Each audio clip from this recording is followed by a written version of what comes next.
Bam! Right, you guys, it's Sunday night and I was working and I'm researching like I always do.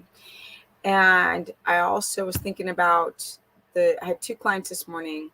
Of course, every single person that I work with is fasting or has fasted.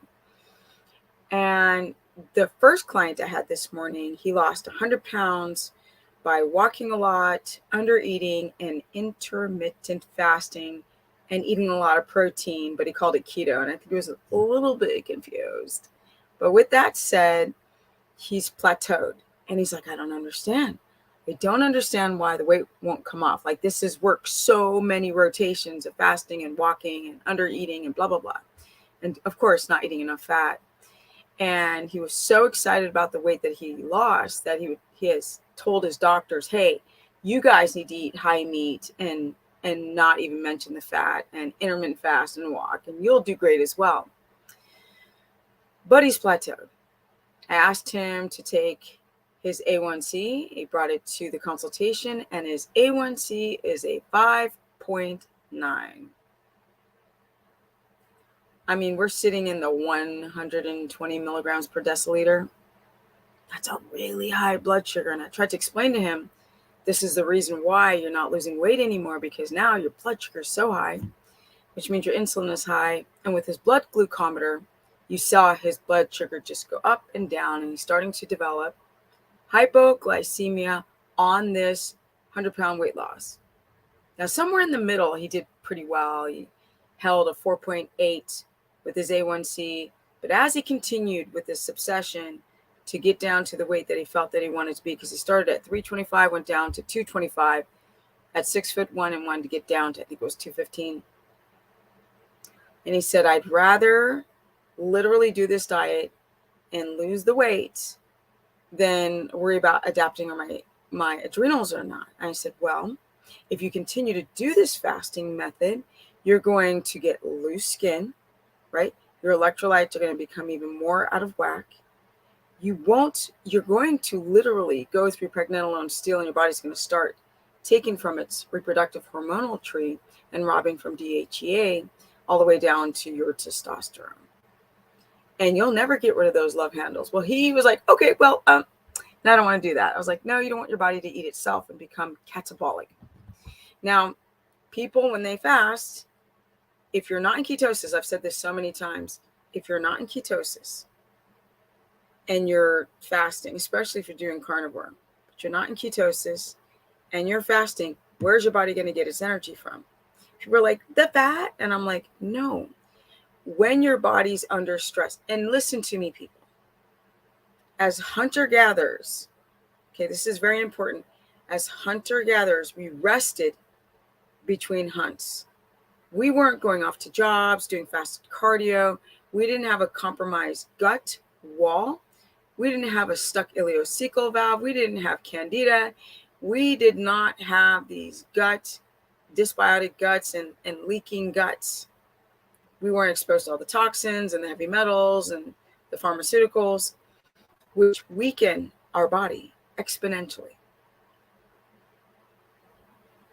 So basically, what I'm trying to explain is that when your body goes under the stress of not being able to eat, you've got to have a balance somewhere else.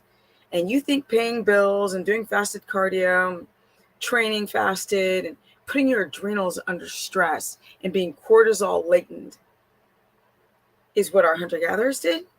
It's not what they did. They ate foods that were more rich in minerals that we do not have in our foods today. You have to look at the body as a full circle. You can't compare a modern human to a primal human, because nothing of our lives are the same. We do not have to hunt for food anymore. We don't have to search for water. This completely changes the way our neurochemistry works. Even though our bodies are primal, the way we use our body and the health of our body and the neurological pathways and the synapses are different. Now, instead of running from a lion, we're running from, debt, bad relationships, the television. And that changes the way our bodies react to everything. So we can't compare ourselves to hunter-gatherers. No, we can't. And we did not eat 16 ounces of meat every day or 2 pounds, which is what people are doing who are dehydrated because they don't have enough minerals that you could get as a hunter-gatherer. Okay. But I want to show you guys, like, somebody showed me a video on Instagram. She was like, is this true? And the woman was like a doctor. And she said, you got a pimple? Fast. Your elbow hurts? Fast. You have menstrual pain? Fast. You have endometriosis? Fast. You want to lose weight? Fast. Like, everything was fasting. She goes, is this true? And I said, this woman is not contextualizing anything. She's just like throwing out there stuff. I don't know, trying to get more views or clicks or something, and not considering people with hypoglycemia, people with chronic dehydration, people with adrenal insufficiencies, people who've got thyroid problems, people who've got polycystic ovarian syndrome or low testosterone, poor sleep. Yeah. Insulin resistance, diabetes, inflammatory disorders that become even more exacerbated if you fast for too long with these extended fasts. And I had to remind her, she's like, oh, you're so right, Steph. I'm like, don't get caught up in the hype. But tonight, somebody shared with me something. I had to talk about it because it connected with my client this morning, where I had to explain to him why his blood sugars now are reversing and starting to develop insulin resistance from his fasting, a year of fasting. Now your body's not doing what it wants it to do. I keep explaining this to people who are, first they're vegan, everything's great. All of a sudden they've got like B12 deficiencies, vitamin D deficiencies, K2 deficiencies on top of deficiencies. And they start to feel really, really compromised. But sometimes you don't notice for years. And then when it comes, bam, you look like you're 10 years older. And this is happening on carnivore. Yes, it is. Yes, it is. Now, don't forget to eat the fat. And like in my other video, just because you go high fat does not mean you're going to lose weight. If your blood sugar is too high, you're going to gain weight.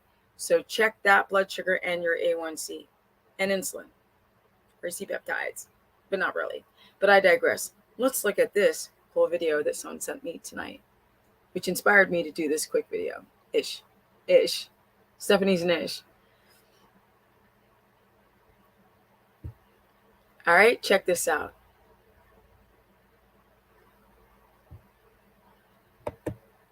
Oh yeah, I think I need to go to the page. I'm trying to hit that friggin' arrow on this page. Steph, wake up. I know you're 55, but come on, girl. The research on intermittent fasting and keto and high intensity interval training is shocking when you look at it for women in their reproductive years. I was shocked because you hear all the great stories about the research for intermittent fasting slows down aging, reverses aging, improves insulin sensitivity, improves cognitive performance. I mean, it's pretty remarkable. And it is true that those things are possible. But the cohort that was studied, the research was done on men and postmenopausal women. The little bit of research that has been done on women in their reproductive years with an active infradian rhythm is that intermittent fasting done in the way that is promoted, let's say, in the mainstream conversation right now, that it's good for everybody, it actually has the extreme opposite effect. It worsens insulin sensitivity. It increases brain fog. It destabilizes mood. And oh, by the way, it shrinks your ovaries. Need I say more? All right, guys, if you want to learn more, go to stephanieperson.com because I've been preaching this for years. You can lose weight by being in ketosis or even being on low carb. You don't have to fast, my people. You risk your health. And you know what? Men too. Just women really get hit because they're the ones that are desperate to change their bodies and don't look at their existing health. If you guys want to learn more, go to stephanieperson.com. Hit the notification bell that says all. Share this content because that's really how people find me. Don't forget to like up this video. That's how people find me too. I was in people couldn't find me for years. I've been here forever. You can go back to my old videos where I looked way more haggard. I looked older 15 years ago because I was under eating and I was over exercising. Now I eat a ton of fat. You can also catch me on Instagram at Stephanie Ketogenic. I have a course through stephanieperson.com. It's $15 a month, but I cover all 3 diets. If you guys need help transitioning from each one, low carb, high fat, keto, omnivore, and carnivore, but no fasting. I can show you how to get lean and muscular without eating your muscle, because when you fast, you be doing this. And I mean in your collagen, your skin. That's why so many people start to age. Collagen, skin, bone marrow, and reproductive system. But very rarely your fats. I gotta go. I think I gotta go give my horses a little bit of alfalfa tonight. Yeah. Peace.